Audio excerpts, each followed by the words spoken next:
James Yoblonski disappeared last summer, June 12th, 2023, after he stole his father's cell phone, his minivan, a weapon, and took off in the middle of the night. Now, this may seem like a typical runaway case, but it's not. The van was found outside of a state park in Wisconsin, and the phone was found on the other side of the road about 200 yards away. A campsite was also found, but I want to talk about the Snapchat video. We go into this in our episode that we just did on James Yoblonski. You can find it on any podcast app. But a big thing about this case is that friends were posting on Facebook the day the searches started for him that he had made concerning Snapchat videos right before his disappearance that made them fear for his personal safety. They said that he sounded depressed and hopeless, and they were afraid that he stole that weapon in order to harm himself. Now, his father doesn't believe that he would ever harm himself, but he also admitted he didn't know his son had a Snapchat account. And the Snapchat thing was always a little bit confusing to me, right? Because he stole his father's phone.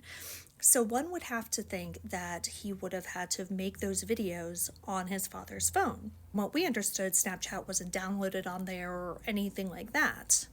So how did he do it? Did he just download the app on his father's phone and then delete it after he was done?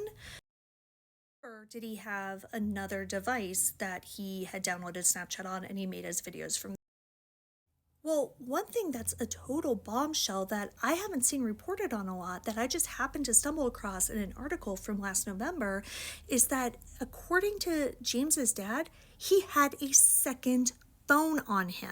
Cell phone that he had on him has not been recovered. It also doesn't have a SIM card. It was only able to be used on Wi-Fi. And he believes that the actual reason that James stole his cell phone was so that he could use it as a mobile hotspot and then communicate using the Wi-Fi only phone.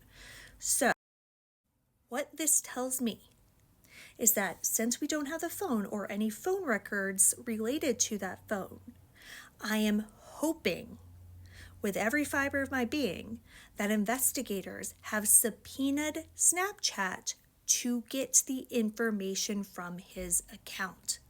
We cannot physically get it from a phone, and I think that whatever is on that Snapchat account may have some answers. And of course, it's important to know of any other social media accounts that he may have had as well.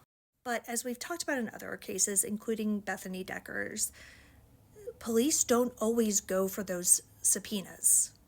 And so if this is something that has been overlooked, it absolutely needs to get done. What are your thoughts?